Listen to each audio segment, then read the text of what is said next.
Hey everybody, today we're going to hop into another family discussion video, as well as a video that these questions will be a self-guided meditation between you and God. But today it's going to get a little bit real. Today I'm not going to hold back as much because I want to be very honest with what God has in my heart.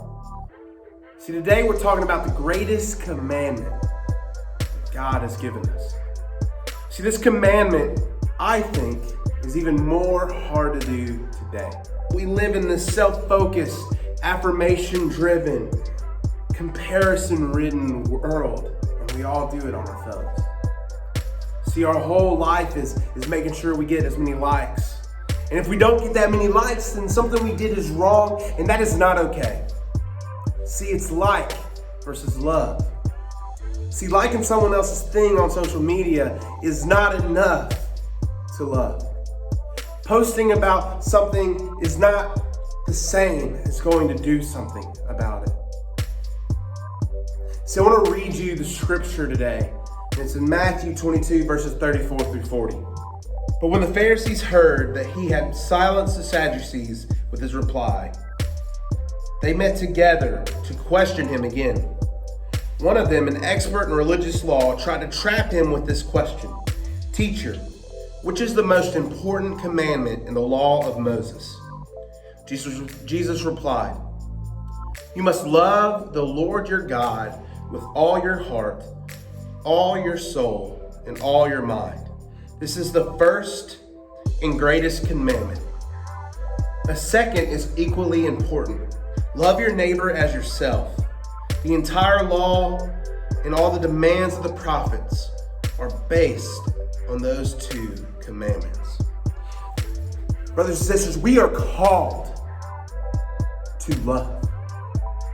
To love our God with all our heart and everything that's within us. In this life we're leading, going out for likes and love on social media and only worrying about ourselves is not listening to that commandment. We're all consumer driven, even in our faith. It's not what we can do for God, what we can love God. It's what can you do for me, God? And that's not okay. We are in a world today to where we're more worried about ourselves than we are about God. And that never leaves anything that makes us happy. We live in a world where we don't even know how to love each other. Because see, the most important commandment is loving God, but just as equally important is loving your neighbor. And I don't know if you check around us on the news, no matter what you believe in this world, we are not loving each other. And when we look at another person, we are looking at God's own image, and we are pushing them away. How can we listen to God's commandment while we don't know how to love each other? How do we love each other when only we focus on ourselves? See, we can like things all day. That's not loving. God calls us to love. I want to end on this quote from John Wesley, who's the founder of the Wesley movement. And this quote nails it on the head. "One of the principal rules of religion is to lose no occasion of serving God.